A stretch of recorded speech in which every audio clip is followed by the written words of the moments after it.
एक शाम खबर आई कि हिंदी सिनेमा के दिग्गज कलाकार राजकुमार इस दुनिया में नहीं रहे और उनका अंतिम संस्कार भी हो गया है। इस खबर से हर कोई हैरान रह गया। किसी को कानों कान खबर नहीं हुई कि उनकी मौत हो गई। लिहाजा इंडस्ट्री से कोई भी उनके अंतिम संस्कार में शामिल नहीं हो सका। राजकुमार नहीं चाहते थे कि उनकी मौत का पता किसी को चले। इसी तरह राजकुमार ने ताउम्र अपनी शर्तों पर जिंदगी जी।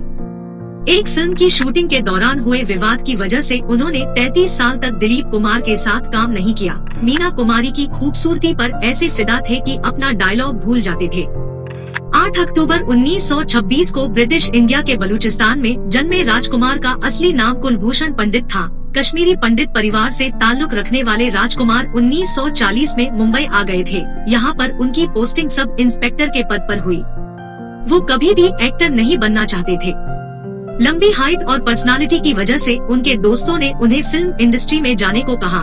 उनके एक दोस्त ने उन्हें डायरेक्टर नजम से मिलवाया। डायरेक्टर नजम को राजकुमार की ढील डॉल पसंद आई और राजकुमार को 1952 की फिल्म रंगीली में कास्ट कर लिया गया। इस तरह से राजकुमार ने फिल्म इंडस्ट्री में कदम रखा। हालांकि पहली फिल्म से राजकुमार को बहुत ज्यादा पॉपुलैरिटी नहीं मिली। इसके बाद उन्होंने 1952 से 1957 तक कई छोटे मोटे रोल किए, लेकिन 1957 की फिल्म मदर इंडिया ने उन्हें असल पहचान दिलाई। फिल्म में उन्होंने नरगिस दत्त के पति का रोल निभाया था। 1958 की फिल्म पैगाम में राजकुमार ने दिलीप कुमार के साथ स्क्रीन शेयर किया था। फिल्म में राजकुमार ने बड़े भाई और दिलीप कुमार ने छोटे भाई का किरदार निभाया था। एक सीन में राजकुमार को दिलीप कुमार को थप्पड़ मारना था। शूटिंग के दौरान राजकुमार ने उन्हें जोरदार थप्पड़ मार दिया। दिलीप कुमार को लगा कि उन्होंने जानबूझकर किया है। इस बात से दोनों का रिश्ता इतना बिगड़ गया कि उन्होंने 33 साल तक किसी फिल्म में साथ काम नहीं किया। 33 साल बाद दोनों ने फिल्म सौदागर में काम किया।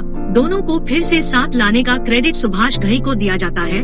दरअसल सौदागर की स्क्रिप्ट जब सुभाष घई ने दिलीप कुमार को सुनाई तो उन्हें बहुत पसंद आई, लेकिन जब उन्हें पता चला कि फिल्म में राजकुमार भी है, तो उन्होंने सुभाष से कहा शूटिंग के दौरान राजकुमार को संभालने की जिम्मेदारी आपको ही लेनी पड़ेगी।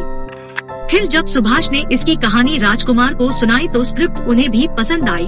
वहीं जब ये बात उन्हें पता चली कि दिलीप कुमार इस फिल्म का हिस्सा है, तो वो बहुत खुश हुए। साथ ही उन्होंने ये भी कहा, जानी, मैं इस इंडस्ट्री में अपने बाद किसी को बेहतर एक्टर मानता हूँ तो वो सिर्फ दिलीप कुमार ही है। 1971 की फिल्म लाल पत्थर में राजकुमार ने हेमा मालिनी के साथ काम किया था। डायरेक्टर FC मेहरा ने इस फिल्म में पहले हीरोइन के रोल के लिए वैजयंती माला को कास्ट किया था। शुरुआत से ही राजकुमार चाहते थे कि वैजयंती माला की जगह हेमा मालिनी हीरोइन हो। उनकी जिद की वजह से इस रोल के लिए डायरेक्टर ने हेमा को अप्रोच किया, लेकिन उन्होंने मना कर दिया। फिर राजकुमार ने उन्हें काम करने के लिए राजी किया। शूटिंग के दौरान राजकुमार उन्हें बेइंतहा पसंद करने लगे थे। हेमा भी उनके यूनिक अंदाज को पसंद करती। शूटिंग के बाद भी वो साथ में अधिक वक्त बिताते। फिल्म की पूरी शूटिंग खत्म हो जाने के बाद जब राजकुमार ने उन्हें प्रपोज किया तब उन्होंने मना कर दिया। इस बात से राजकुमार को बहुत दुख पहुंचा।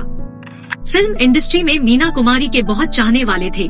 इस लिस्ट में राजकुमार का नाम भी शामिल है। दोनों ने फिल्म पाकीज़ा में काम किया था। राजकुमार उनकी खूबसूरती के इस कदर दीवाने थे कि शूटिंग के दौरान जब वो मीना कुमारी को देखते तो अपना डायलॉग भी भूल जाया करते थे। एक दो बार फिल्म के डायरेक्टर और मीना कुमारी के पति कमाल अमरोही ने उन्हें मीना कुमारी को निहारते हुए देख लिया था। इस बात से वो बहुत चिढ़ गए थे, जिस वजह से उन्होंने पाकीज़ा के बाद किसी दूसरी फिल्म में राजकुमार को कास्ट नहीं किया। राजकुमार फिल्म इंडस्ट्री के एकमात्र ऐसे एक्टर थे जो फिल्म फ्लॉप हो जाने के बाद भी अपनी फीस बढ़ा देते थे। इस बारे में उन्होंने एक इंटरव्यू में कहा था, हर किरदार को मैं पूरी शिद्दत से निभाता हूँ। फिल्में फ्लॉप हो सकती हैं, लेकिन हम नहीं, हमारे काम में शायद कोई कमी नहीं रहती।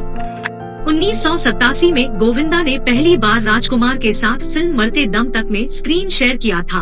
1989 की फिल्म जंगबाज में दोनों फिर साथ नजर आए थे। जंगबाज की शूटिंग के दौरान एक डांस का सीक्वेंस था। इस सीक्वेंस के शॉट के बाद राजकुमार ने गोविंदा के डांस की तारीफ की। इस बात से गोविंदा गदगद हो गए, लेकिन अगले ही पल उन्होंने ये कह दिया, गोविंदा, कभी हीरोइंस को भी डांस करने दिया करो, खुद ही पूरा नाच लेते हो। इस कमेंट के बाद गोविंदा समझ ही नहीं पाए कि राजकुमार उनकी तारीफ कर रही हैं या खिंचाई।